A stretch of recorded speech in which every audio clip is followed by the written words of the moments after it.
Good morning. This is Monday morning. I'm glad to be with you today. I trust yesterday was a good day for you. It was a good day for us at church, and we're thankful for the blessings of God. And I hope today is a good day for you. And perhaps our time together will be. We are talking about crowns in the Bible, and we've had several of them we've talked about already. Today, we're going to be talking about the crown of age.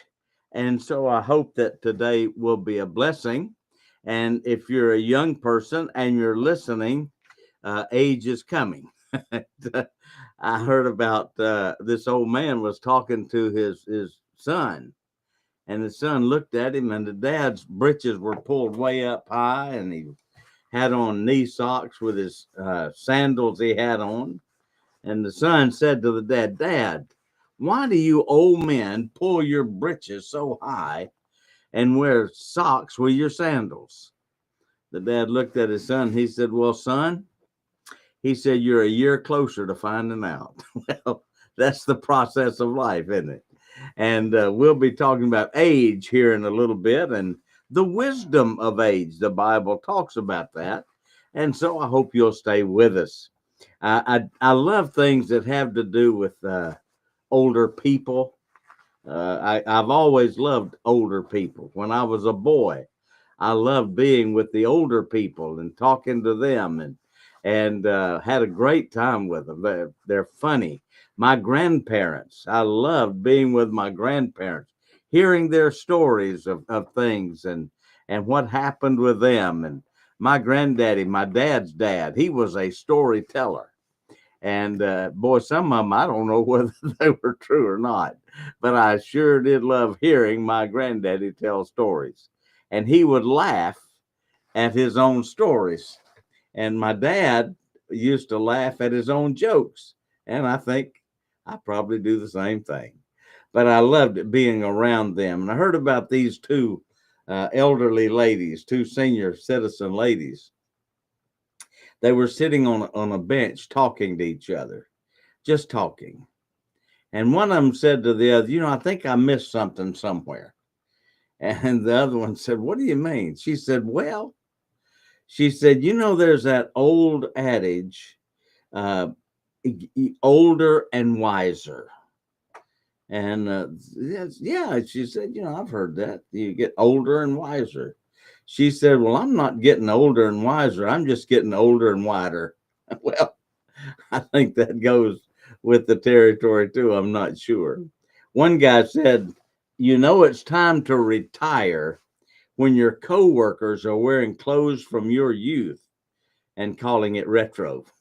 Well, I don't know. Only if you're wearing the same thing, I guess. Our text today is found in Proverbs chapter 16. And Proverbs 16, as all of Proverbs does, has a lot to say about wisdom. But I just want to read you a passage, and then we will get our devotion today from one of the verses here, actually, the last verse of our text. Beginning in verse 22, "Understanding is a wellspring of life unto him that hath it, but the instruction of fools is folly." By the way, let me just stop here because this is not what I'm talking about today, but it's important. He said, "Understanding is a wellspring of life, but the instruction of fools is folly." There's two aspects of that. Number one, if you listen to the instructions that a fool gives, that's just foolishness. You don't listen to that. There are a lot of people that come up with some goofy things, and people will follow it because they said it. Sometimes people have the idea anything you read on the internet has got to be true. No, it doesn't. We need to double check things out all the time. So that's one aspect, listening to the instructions that a fool gives. The second thing is trying to instruct a fool is folly. For one thing, most fools, their minds are made up.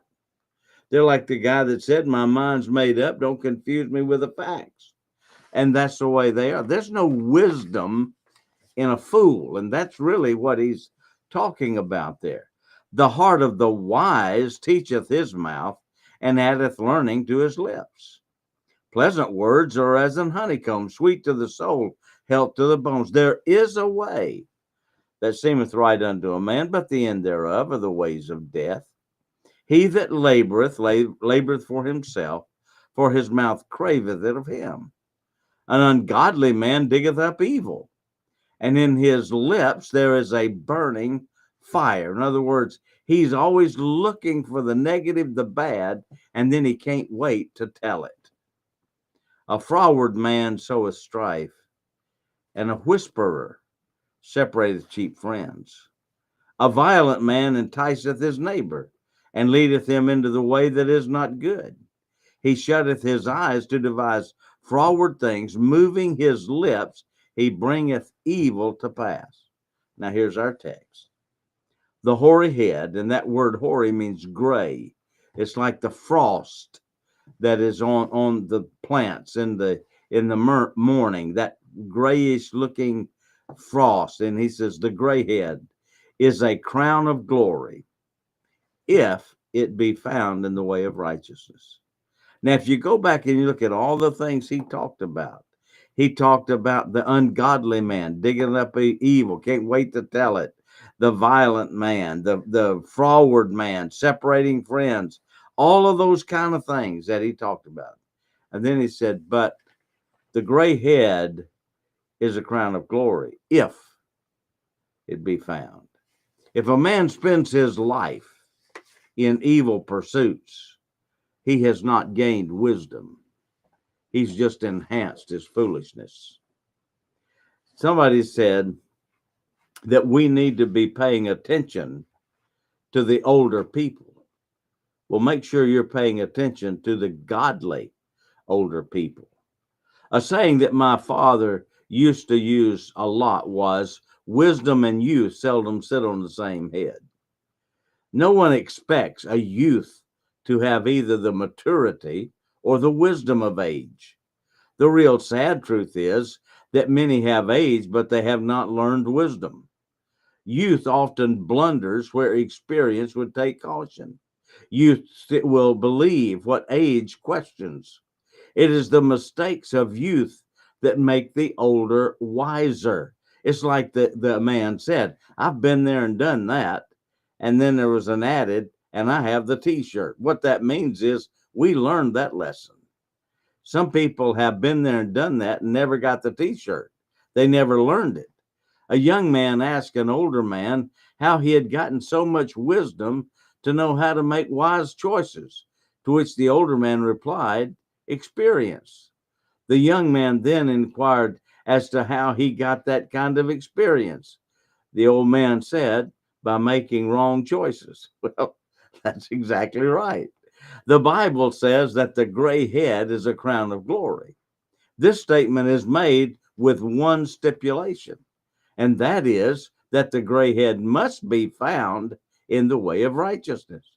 Age alone is no crown of glory, but the years of living for God and doing his will are a crown of glory to any man or woman who will give themselves to be faithful to the Lord. The stories of Simeon and Anna are just such stories. God blessed them with wisdom and understanding to know the Messiah. They were both called faithful and had given themselves to serve God. Many an older person has missed the greatest wisdom because they have lived many years, but their years have not been found in faithfulness to God. Some people have the mistaken idea that gray in the hair equals wisdom in the head. That's not always true. It is like experience. Just because a person has been doing the same thing for many years does not mean they either understand the job or are particularly good at it. I had a teacher once when I was in college who had been teaching for many years. Based on my experience with that teacher, I think they had only gained experience in being a bad teacher. The wisdom of the gray head is only because it has been walking in the way of righteousness. I read this quote that I thought was pretty good. Wisdom doesn't necessarily come with age. Sometimes age just shows up all by itself. I have known a lot of people who live their life not in wisdom, not doing right things, and then they end up in life still making the same wrong choices they made when they were younger. What does that tell you? They did not learn. They weren't seeking the righteous path. They were just seeking the path that pleased themselves. You see, wisdom does not just come with age. Sometimes, as the saying said, age shows up all by itself. You have birthdays every year, but that doesn't mean those are wisdom parties. In the process of life, we gain certain things. We gain experience for sure. But does experience teach us, or did we just survive the experience? In Proverbs chapter 4 and verse 7, the Bible says, wisdom is the principal thing. Therefore, get wisdom, and with all thy getting, get understanding. In our text chapter, Proverbs 16, there was a verse earlier than where we started in verse 16. And that verse says this: how much better is it to get wisdom than gold, and to get understanding rather to be chosen than silver? Now, notice that. How much better is it to get wisdom than to get gold? In other words, wisdom is more valuable. In the decisions of life, I have known a lot of people that have made the decision for gold, and they should have made the decision for wisdom. There's many a person with a lot of money, but they lost their family. They lost their health. A lot of things lost in the pursuit of gold. I believe that the Bible teaches us that our children are a reward. And the Bible says that the right kind of woman is worth far more than rubies. With that understanding, that means to me, I'm talking about this man sitting right here. That means to me, I am a wealthy man. I have a wife whose worth is far above rubies. And I have children that are the reward of heaven. That means God has made me a wealthy man. You may say to me, well, preacher, how much money do you have? Money can't buy those riches. We need to understand that all gold doesn't really have worth to it. Sometimes things just glitter until you have them, and then you wish you did not have them. If all we have is silver hair, that does not mean we have the crown spoken of in our text. I am told there was a happy old man. People came from far and wide to sit at his feet and learn. One day a young man asked him, Grandpa, how did you get such wisdom? Well, it was evening time, and the old man said to the young man, saddle up the fastest horse you can. Ride as fast as possible. Go due east until you come to the big river. When you get to the big river, take those saddlebags and fill them up with rocks from the riverbank. Well, the young man rode for hours. Oh no, in the blackness of the night, he finally got to the river. The young man, when he got there, he jumped off the horse and he saw the rocks laying around. He grabbed up just a couple of handfuls, threw them in the saddlebags, jumped back on the horse, and rode back as fast as he could. When he got back to the old man's house, the sun was coming up. the young man found the old man sitting in his rocking chair. And the young man emptied the saddlebags. There was 2 handfuls of diamonds, pearls, and rare gems.